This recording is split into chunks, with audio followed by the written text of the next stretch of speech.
Okay, so we're going to start up with part three right now. It's going to involve cleaning up some of the mistakes that were made in part two, and possibly part one. And then when we do part four, I'm already seeing problems, so we're going to clean it up some more. So this is just a process. The first thing to do is download the QuickTime Movie Digits that's attached to the assignment, and you're going to download the part two file that you created. It should be already on the cloud, and you're going to download it. And then open up part two so that we can get started on where you left off. So in the project, you're downloading this digits file, and then you're downloading the part two that you uploaded on Thursday or yesterday. And then you'd click it once it downloads, and then it's going to open up, and it's going to look like this. This is where we left off yesterday. Okay, back to the tutorial. So this is where we're going to start cleaning up. We're going to delete layer 2, layer 3, layer 4, and the shape layer. And then we're going to copy and paste layer 1 3 times by pressing Command plus C to copy and Command plus V to paste. So this is the cleanup. You can select layer 2, layer 3, and layer 4, and the shape layer by choosing the top one, then shift-clicking the bottom one, and pressing the delete key, or you can click and drag to choose them all and press the delete key. The second part of the instructions were to copy and paste this layer 3 times. So Command C is in Charlie, Command V is in Victor, Command V is in Victor, Command V is in Victor. So now we have the layers back, but they've all got the keyframes now. The ones that I just deleted didn't have the keyframes. So we're going to reorder this to get layer 1 on top again, and then layer 2 after that, and then layer 3 after that. I'm just clicking and dragging. So I've got my layers in order now.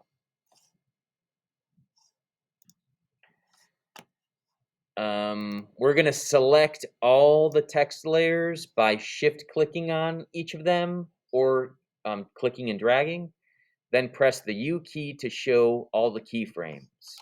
You don't have to memorize that U key, but if you do, that would be good. So you could click and drag to select them all, and then press the U key on your keyboard, and all that's doing is showing your keyframes that you currently have. You should now have 2 keyframes on each of those layers. If you click the arrows here, you can see it's going back and forth from the beginning to the end. All right, back in the tutorial. Now we're going to be moving the first keyframe in layer 2 by clicking and dragging it. Advance the keyframe 1 second. And you're going to do the same kind of things for layer 3 and layer 4, advancing that keyframe. So in After Effects, these keyframes are movable. So I'm advancing the second one from the top to 1 second. The third one from the top to 2 seconds. And the fourth one from the top to 3 seconds. So that they're all playing at different times. They're all starting to move at different times. That's what the keyframe is telling After Effects to do, to move the text. Now we're going to change the colors of layer 2, layer 3, and layer 4. You could change color layer 1 if you want. You would highlight the layer and then choose a different fill color. So in After Effects, I'm going to highlight layer 2.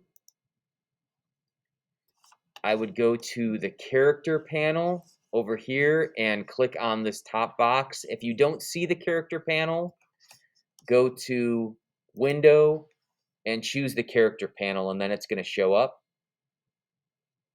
So if it's unchecked, that means it's not there. If it's checked, that means it's there. So I'm going to click on that top white box, choose a different color, like red, and go OK.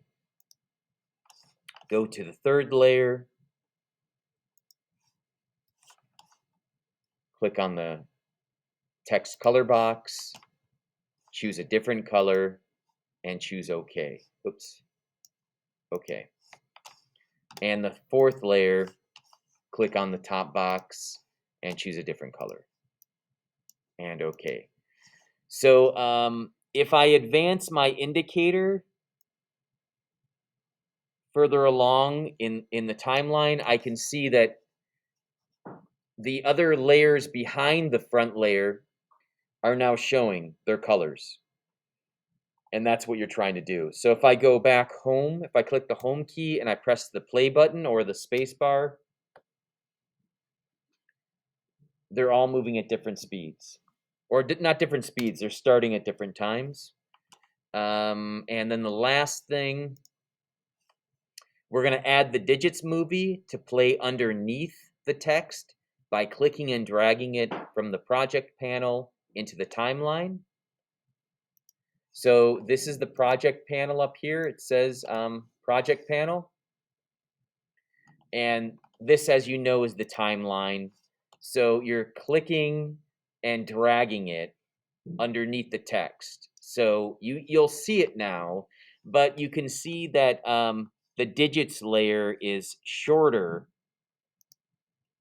It ends here, yet our text continues to move. So that layer, the digits are going to go away, and it's just going to be black behind it. So that's what we're going to clean up tomorrow.